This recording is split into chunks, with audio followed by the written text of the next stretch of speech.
Good day mga ka-sports natin dyan. Tots Carlos and Gemma Galanza, kumpirmado, pasok sa Alas Pilipinas. Gemma Galanza at Tots Carlos, malaking kawalan sa kanilang mother team na Creamline Cool Smashers.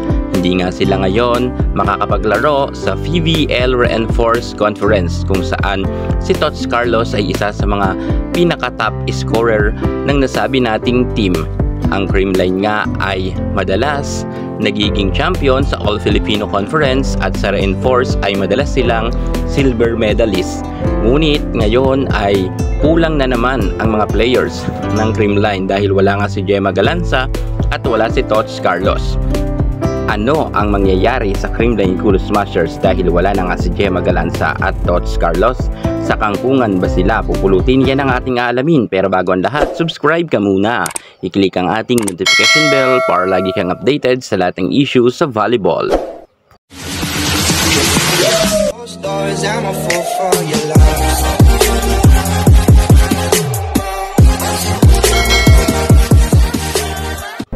Dream players sa Alas Pilipinas, natupad na ni Coach De Brito matapos makuha niya ang dalawang star player ng Creamline Cool Smashers na si Gemma Galanza at Tots Carlos.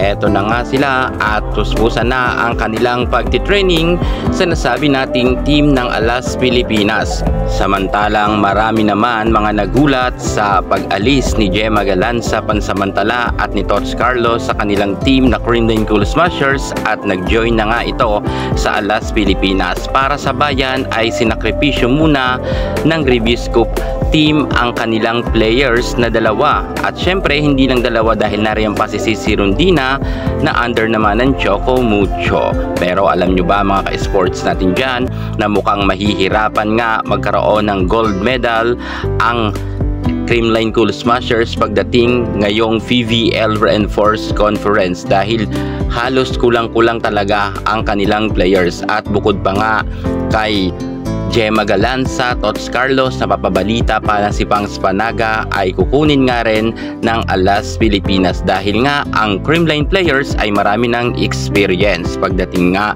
sa laban nila sa international.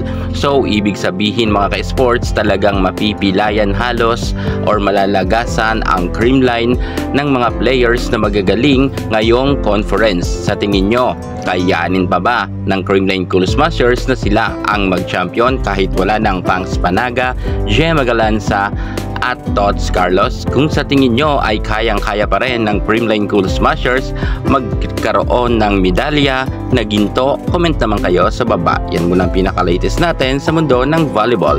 At para hindi ka mahuli sa lahat ng issue pagdating sa larangan sa volleyball, subscribe na. Thank you so much. God bless.